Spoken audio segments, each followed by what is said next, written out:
নস ভিত্তিক কি? আপনি ডাইরেক্ট ওয়াজ করবেন কিন্তু বুঝি না, বাংলা ভাষার সিস্টেম আছে সার কথা মূল কথা, ঠিকই ফিনিশিং আছে একটা আকলি দলিল নকলি দলিল মূল কথা, ঠিক এটাকে বলে নস। আমি যে কথাটা বলবো এটার ভিতরে চারটা নস থাকতে হবে। এক নাম্বার হলো ইবারাতুন নস, এই কথার ছন্দটা কি। দুই নাম্বার হলো ইশারাতুন নস, আমার বক্তা ওয়াজ করলো, এই ওয়াজ দিয়া কোন দিক আমাকে ইশারা করলো, কথা কি বুঝেন? বুদ্ধিমানরা ওয়াজের সুরে হারায় না, বুদ্ধিমানরা ইশারা খোঁজে কি বুঝাচ্ছে বক্তা, কথা বলেন। তিন নাম্বার হলো দালালাতুন নস, দালালাতুন নস, এই ওয়াজের মাধ্যমে কি দলিল করতেছে, তার মানে কি আমল করার জন্য করতেছে, দলিল করতেছে, কোন বিষয় আমাকে পালন করা হুকুম করতেছে, তাহলে হুকুমের বিষয় আপনাকে জানতে হবে।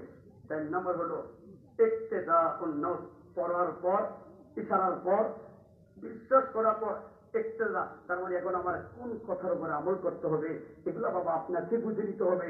বক্তা কিন্তু সব আপনার সামনে বলবে, এইভাবে ভাঙ্গা বলবে না 4টা নস, কিন্তু আপনার সামনে এইভাবে ওয়াজটা ঠিকই হবে। ওইটা আপনি বুঝেন না, এই জন্য হারায় ফেলেন।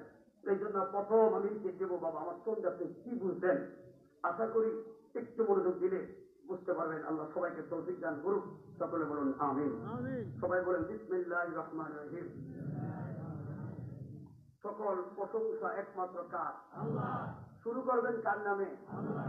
এবার সবাই জবান করে বলুন ইয়া রাসূলুল্লাহ, ইয়া রাসূলুল্লাহ, আরেকবার বলুন ইয়া রাসূলুল্লাহ, ইয়া রাসূলুল্লাহ। কোরআন কারীম, কোরআন কারীম থেকে আল্লাহ পাক 30 পারা আগে বলতে চলে গেছে। আমরা একটা লোক একটু একটু ধরে বলে দেবো আসলে কি তৈরি সময় দাম আছে। সবাই জবান খুলে বলুন আল্লাহু আকবার। আল্লাহ কোরআন কারীম খেয়াল করেন, যেখানে লিল্লাহি মা ফিস সামাওয়াতি ওয়াল আরদ, আসমান জমিনের রাজত্ব একজন, তিনি বলেন কে? সিজদা পাওয়ার যোগ্য একজন, সবাই বলুন কে? নামাজ ফরজ করলেন কে? রোজা ফরজ করলেন কে? মাহফিলে আইলাম কিসের জন্য?